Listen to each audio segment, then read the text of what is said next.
We got a channel first on this channel, at least for me. We're driving the Citroen C3. My name is Peter and I'm going to talk you around this car today. And it is an exciting car in the sense of this is one of the cheapest electric cars you can buy in the Netherlands. This car starts under 25k already, which is quite cheap for what you get.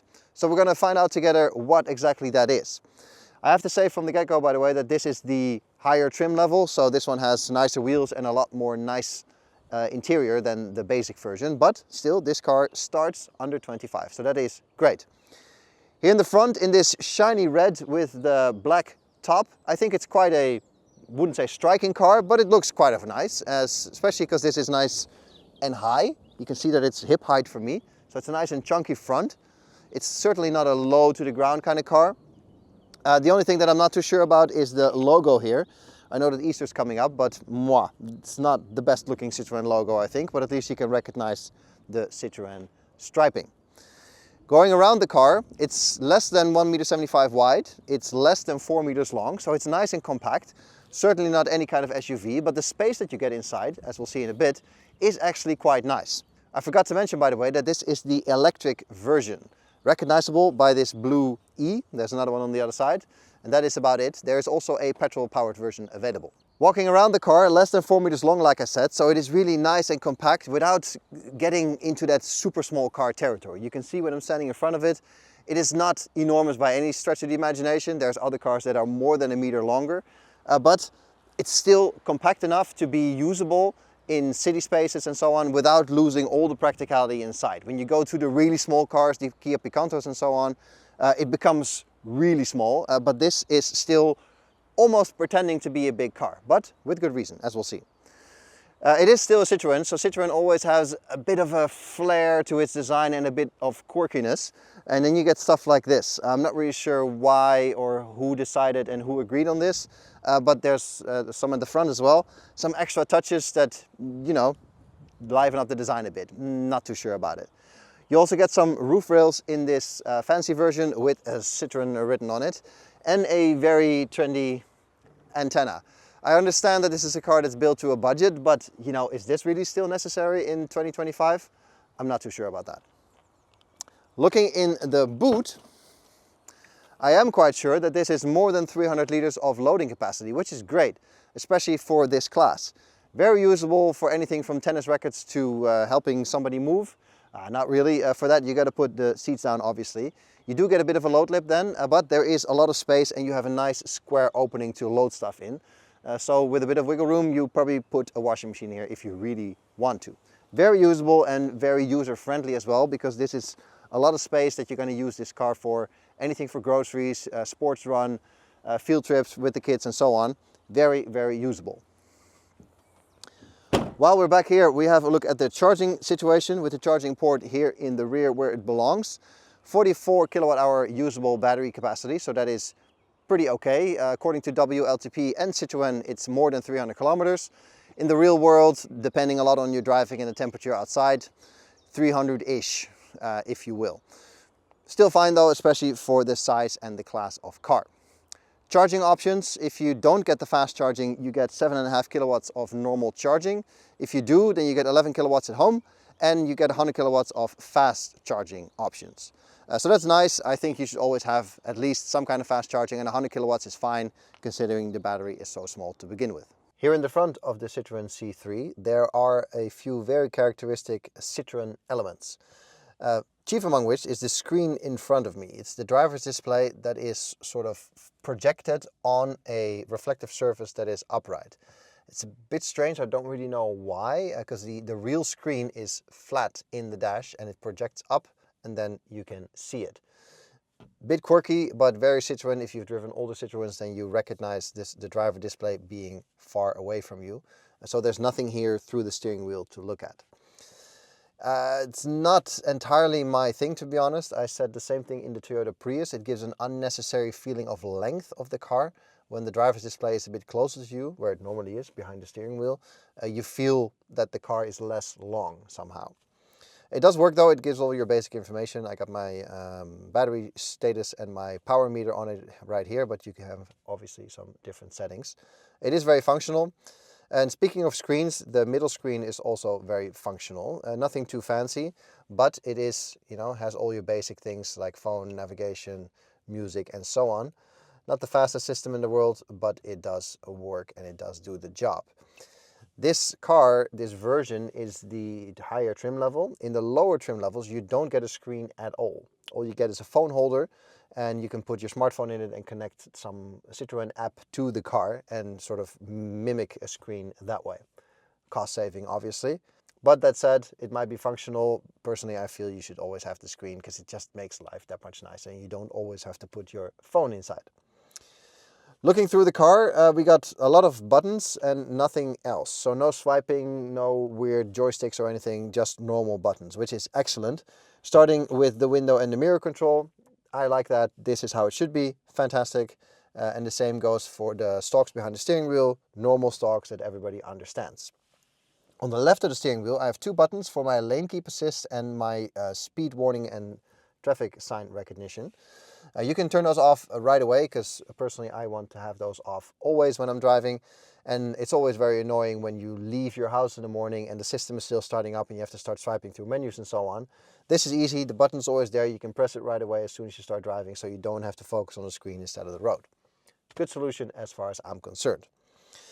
What's not such a good solution is the shape of the steering wheel. It is sort of an egg-shaped and it's not even symmetrical because the top is a different curve than the bottom. I really don't like it. It's not nice. It's not too bad when you're going in a straight line and you're just sitting like this, but as soon as you have to start moving your hands around, it feels very awkward and unnatural. Especially unnatural when you're sort of one-handedly moving the car around, especially in a parking garage, for example. You're looking out the window. It feels cumbersome to have this shape. And obviously you'll probably get used to it over time. I get it, but it's not nice. Why is this necessary? Why is it not just a normal circle? Maybe because they like egg shapes, because the Citroen logo that we saw outside is also here on the steering wheel in this square that also hosts the airbag. We got two button clusters on the steering wheel though that are easy to reach with your thumb, so that's nice. All your drive assistance, cruise control systems on the left, and your infotainment and phone and so on the right. So that is fine. That works great. Two little joysticks. Everybody happy. The screen I mentioned, we got some manual ventilation underneath, and also fun fact actually, this car has an actual key that you have to stick in the steering column to start the car up. So there's no start button or anything, which is nonsense, I think. I mean, how much can this still cost? To have a button instead of a key, and I do understand you then have to have a key fob that's sensitive to the car, yada yada yada. But come on, this is not really necessary anymore in 2025, I think. To continue with the middle tunnel, we have the Klima unit here with some real physical buttons. So temperature up and down, great. Fan speed up and down, great. And some simple buttons for your demisting and so on. This is how you want it. This is how you want your Klima to be. Easy to use, easy to touch, easy to operate. This is exactly how you want it to be. It doesn't have to be more complicated than this. What is also very complicated is the piano black unit here in the middle. I keep on whining about it, but this is absolute nonsense. Who comes up with putting this shiny plastic in a spot where you're always touching with your hands and greasy fingers? It is constantly smudgy and it really bothers me. But this is your drive select tunnel that we know from Stellantis. Interestingly, and normally with an electric car or even with hybrids, you have a B button here for extra braking, which means that you use the electric motor to brake the car and to regen a little bit of electricity that way. Great. That system is always engaged in this car, so it's always on that extra braking mode, unless you press the C button, which stands for coasting. Then you disconnect that, and when you let go of the gas, the car starts to roll rather than to decelerate. It's a bit interesting why they've gone for that way. Obviously, it is to constantly get back some energy. I get it. It's a small car, small battery. You want to have maximum energy in the battery at all times. But especially on the highway, I prefer that coasting button. So it's interesting that I then have to deliberately select the coasting rather than select the extra braking. Interesting choice. Over here we also have the parking brake and a little square with one USB. We also have this slidable armrest, and if we lift it up we have another cubby for all your things. There is another USB in this car which is up here. interesting spot for a charger. But you have a little bit of a shelf situation here that you can maybe use to put your mobile phone or something, or some sunglasses under this, whatever this is. Not really sure what that's for, because it also continues all the way here under the screen. And when you have something laying here, obviously it's fine, but as soon as you go around the corner a bit enthusiastically, everything will slide and fall. But okay, it is what it is. All around the cockpit's fine. It feels pretty airy in here, especially because there's a lot of height. I'm 183 and I have this much space left, so that is actually quite impressive. The materials are, yeah, very plasticky. This is a car built to a budget, and this is a car at a price point that sort of warrants those choices of materials. It doesn't really bother me, I have to say. It's not like I'm constantly bumping into things and thinking, oh my God, this is terrible. So it's okay. It looks kind of fresh, I think, especially with this sort of white on the dash. It's quite nice. These seats are white too, as you can see, and they are actually quite comfortable. I fit in them. They are pretty okay to sit in also for longer periods of time. But they don't offer any kind of support. So there's no bolstering or anything crazy going on here. And not really necessary either, because this is not a race car. And this is not a car you're going to use for any kind of serious cornering. So, you know, mostly for comfort and for going in a straight line, which is fine by me. Obviously, a little bit of driving with this Citroen C3 as well. Underneath us, we have a 112 horsepower powertrain with about 120 Newton meters of torque. And that is really all you need to know about the driving experience in many ways, because that is a modest amount of power, to put it mildly. And the driving experience is predictable as far as that goes. It's not fast, it's not a highway monster or anything. This is a car that belongs in and around cities where the speeds are low. And when the speeds are low, it is actually quite pleasant to drive, because you have that electric instant acceleration and power delivery, which is very pleasant, especially at city speeds, traffic lights, roundabouts, all those things. It's very easy to get along with this car. Helping is the suspension. It's actually quite okay. You know, especially with cars at a cheap price point, one of the first things you notice is that the suspension is very crashy, very bouncy. It takes very long for the car to settle. That's not the case here. It's actually quite compliant, especially in, for example, where I live. There's, you know, a lot of speed bumps in the Netherlands, humpbacks, cobblestone roads, those kind of things.